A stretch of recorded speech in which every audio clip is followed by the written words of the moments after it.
नमस्कार दोस्तों, मेरे चैनल में एक बार फिर से आप लोगों का स्वागत है।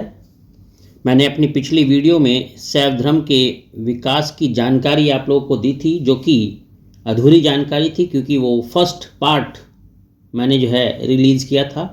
आज मैं आपके लिए सेकंड पार्ट रिलीज़ करूंगा और इसमें शैव धर्म से संबंधित जो विकास हुआ है शैव धर्म का, मैं वहीं से स्टार्ट करूंगा जहां मैंने अपनी पिछली वीडियो में छोड़ा था। देखो, मैंने अपनी पिछली वीडियो में आप लोग को बताया था कि पर्वत पर शयन करने के कारण उन्हें जो है ग्रीस, गृत्र, ग्रीचर, ग्रीशय इस प्रकार के नामों से जो है पुकारा गया है और चर्म धारण करने के कारण उन्हें कृत्तिवासन की संज्ञा दी गई थी। तो यहाँ तक मैंने अपनी पिछली वीडियो में आप लोगों को बताया था। तो सूत्र ग्रंथों में ध्यान देना मेरी बातों पर।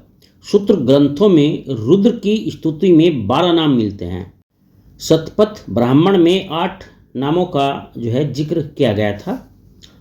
अगर इसमें अश्नि को छोड़ दिया जाए, यानी अश्नि के अतिरिक्त 7 नाम और 5 नाम और इनमें जोड़ दिए गए। अब देखो, ये 5 नाम और कौन से हैं। एक है हर, दूसरा है मृड, तीसरा है शिव, चौथा है भीम और 5वां शंकर। तो 5 नाम ये इसमें और जोड़ दिए गए। इस तरीके से जो है कुल कितने हो गए? 12 नाम हो गए। ठीक है। अब देखो, इन नामों के साथ साथ कुछ और नामों की भी कल्पना की गई, जैसे इंद्राणी, रुद्राणी, शर्वाणी और भवानी। ये और 4 नाम की भी कल्पना जो है की गई।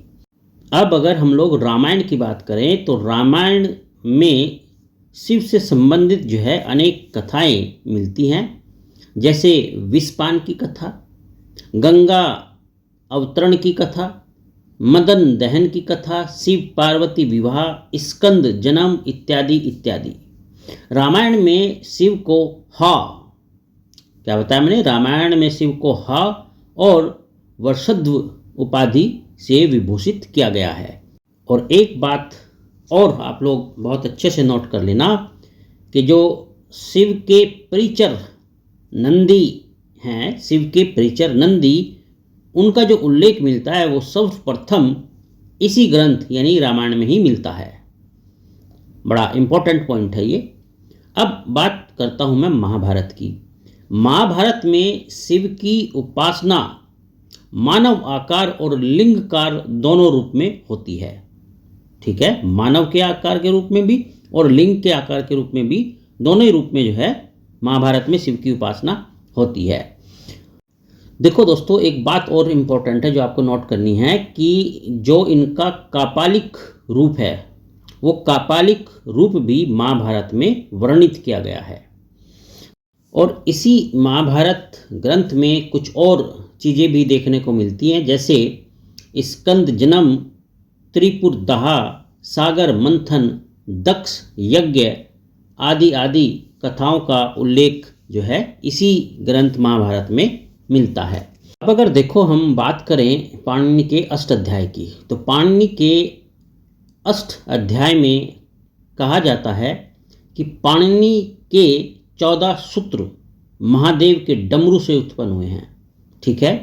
और इससे आगे अगर हम चलें, अब पौराणिक युग की बात करें, तो पौराणिक युग में जो शिव की महत्ता थी वो परम ब्रह्म के रूप में स्थापित हुई थी।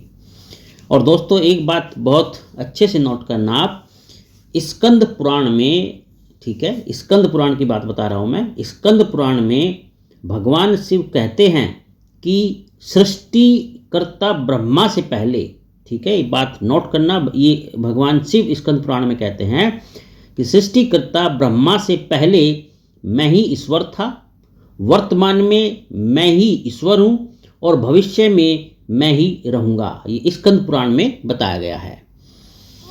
ऐतिहासिक युग में सर्वप्रथम मौर्य काल में मेगास्थनीज, ध्यान देना ये बड़ी इंपॉर्टेंट बात है, जो ऐतिहासिक युग शुरू होता है तो ऐतिहासिक युग में सबसे पहले मौर्य काल में मेगास्थनीज उल्लेख करता है कि सूरसेन, यानी जो मथुरा के निवासी, सूरसेन का मतलब क्या है? मथुरा के निवासी। सूरसेन डायनोसिस, डायनोसिस मतलब शिव का यूनानी रूपांतर है ये डायनोसिस, ध्यान देना, बड़ा इंपॉर्टेंट वर्ड है डायनोसिस, ये शिव का यूनानी रूपांतर है। तो मेगास्थनीज क्या उल्लेख करते हैं कि सूरसेन डायनोसिस की पूजा करते थे, और ये किसमें है, मेगास्थनीज जो अपनी पुस्तक लिखते हैं उसमें ये मेंशन करते हैं, राइट। अब बात आती है कौटिल्य की। कौटिल्य ने भी शिव पूजा का उल्लेख किया है। कल्हण के द्वारा जो रजत रागनी लिखी गई है, उस रजत रागनी में भी जो है ये बात लिखी गई है कि अशोक का पौत्र यानी उसका पोता अशोक का, उसका जो नाम था वो था जालौक, ठीक है। तो ये बात लिखी है रजत रागनी में कि अशोक का पौत्र जालौक शैव धर्म अनुयायी था। पतंजलि के महाभाष्य से भी इस बात का पता चलता है कि जो परवर्ती मौर्य सम्राट रहे हैं वो शिव और स्कंद की मूर्तियां बनाकर बेचते थे। ये पतंजलि के महाभाष्य में जो है लिखा गया है। तो दोस्तों ये थी शैव धर्म के विकास पर कुछ जानकारियाँ, और अगली वीडियो में यानी अगले पार्ट में मैं आप लोगों को मौर्य उत्तर काल और उससे आगे की शैव विकास की जो है पूरी जर्नी बताऊंगा। मुझसे जुड़े रहिए। चैनल अगर सब्सक्राइब नहीं किया है तो ज़रूर कर लीजिए। चलिए आज मैं यहीं तक रखता हूँ ताकि वीडियो बहुत लंबा ना हो। अपना ध्यान रखना। आपका दिन शुभ हो। अलविदा।